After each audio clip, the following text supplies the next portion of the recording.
मोठी बातमी आपल्याकडे येते। रुपाली चाकणकर यांचा राजीनामा उद्याच होण्याची शक्यता वर्तवली जाते।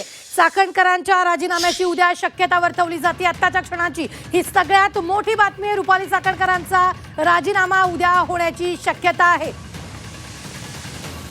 या संदर्भात ताजे अपडेट देत आहेत आपल्या प्रतिनिधी सीमा आडे। सीमा, एक मोठी बातमी आहे, रुपाली चाकणकरांचा उद्या राजीनामा होणार असल्याची शक्यता आहे।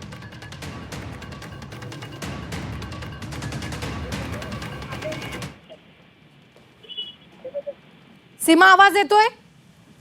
हा, नक्कीच रुबिना, उद्या महत्वाची बैठक राष्ट्रवादी काँग्रेस पक्षाची पार पडते। या बैठकीमध्ये अर्थात रुपाली चाकणकर यांच्या संदर्भातली ही बैठक आहे।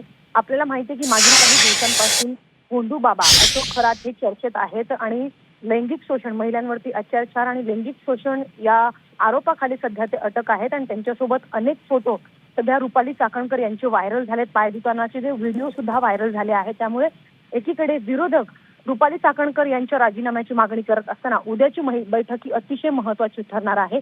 उद्या रुपाली चाकणकर यांच्या राजीनाम्यासंदर्भातली चर्चा या बैठकीमध्ये होईल। उपमुख्यमंत्री सुनेत्रा पवार सोबतच पक्षाचे कार्याध्यक्ष प्रफुल्ल पटेल, प्रदेशाध्यक्ष सुनील तटकरे हे महत्वाचे नेते मुंबईमध्ये उद्या बसणार आहेत आणि या संदर्भातली संपूर्ण चर्चा पक्षांतर्गत करतील आणि त्यानंतर रुपाली चाकणकर यांच्या संदर्भातले जे फोटो आले आहेत आणि राज्यभरामध्ये ज्या पद्धतीनं रुपाली चाकणकर यांच्या संदर्भातली जी चर्चा सुरू झालेली आहे तर पक्षाला कुठेतरी भविष्यामध्ये अडचणीत येऊ शकते। त्यामुळे रुपाली चाकणकर यांच्या संदर्भात उद्या आणि लवकरात लवकर निर्णय जे आहे ते पक्षांतर घेतला जाईल। त्यामुळे उद्याची बैठक ही अतिशय महत्वाची ठरणार आहे।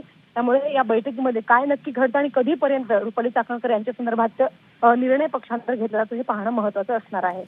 निश्चित, धन्यवाद सीमा ताजे अपडेट देण्यासाठी। मात्र आत्ताच्या क्षणाची ही सगळ्यात मोठी बातमी आपण पाहतोय। चाकणकरांच्या राजीनाम्याची शक्यता वर्तवली जाते आणि हा उद्याच राजीनामा होणार असल्याचं सुद्धा कळतं आहे। राज्य महिला आयोगाच्या अध्यक्षा रुपाली चाकणकर यांचा उद्या राजीनामा होण्याची शक्यता आहे।